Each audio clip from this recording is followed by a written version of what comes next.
Good day guys, ito share namin sa inyo Hyundai Accent 2015 model. So ang issue ng ng unit na to at yung concern ng customer is may lumalagotok kapag lumiliko. So ayan nga, nang chinek namin, abnormal yung operation ng cross joint ng steering. Yan, oh. Mapapansin nyo, tumaas bumaba, then isa pang pihit kaliwa, tumaas, then isa pang pihit pa kanan, dahan-dahan lang natin, yun, bumaon siya. Sa pakaliwa naman, yan. So yan yung issue kung bakit may nararamdaman siyang parang maluwag o kaya lumalagotok sa steering niya, sa kanyang manibela. Then yun nga, kailangan natin makita yan. So ang findings ko dito sa rack and pinion na may problema doon mismo, yan, sa mismong pinion niya, yan, pinion niya dyan na nakatusok mo sa rack. So ayan na nga, binabaan na nga namin kasi ang suspecha ko dito sa rack and pinion ng problema.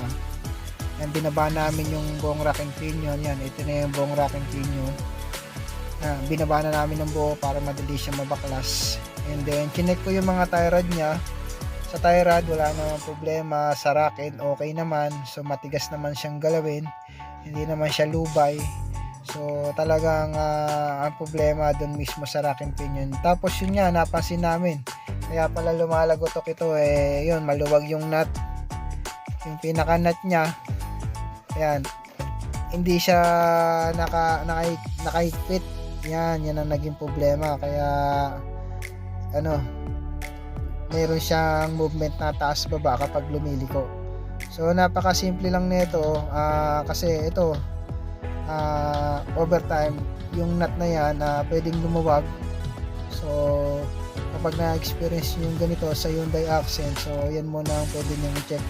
Tapos yung nakita nyo sa video na umaangat bumababa, so possible yan yung problema.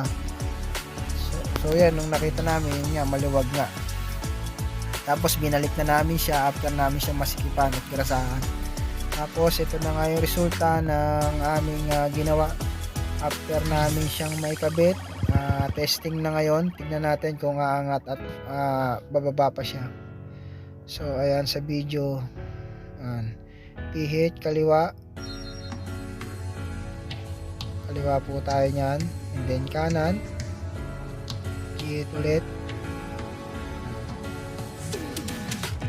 Okay, mapapansin nyo sa rotation nya, consistent na umiikot siya, hindi siya nagkakaroon ng movement na up and down kapag lumiliko. So meron niya kasing telescopic yan sa gitna na yan, na kapag makikita mong aangat yan, mag-slide yan pataas, slide siya pababa. Yun yung ganong reason niya yung dati. So nakorek na natin siya, naikutan lang natin yung pinaka-nut, tapos nilagyan ng grasa yung mga gears sa loob ng rack and pinion, at yun, solve na ang problema ni sir regarding sa steering niya. Salamat po.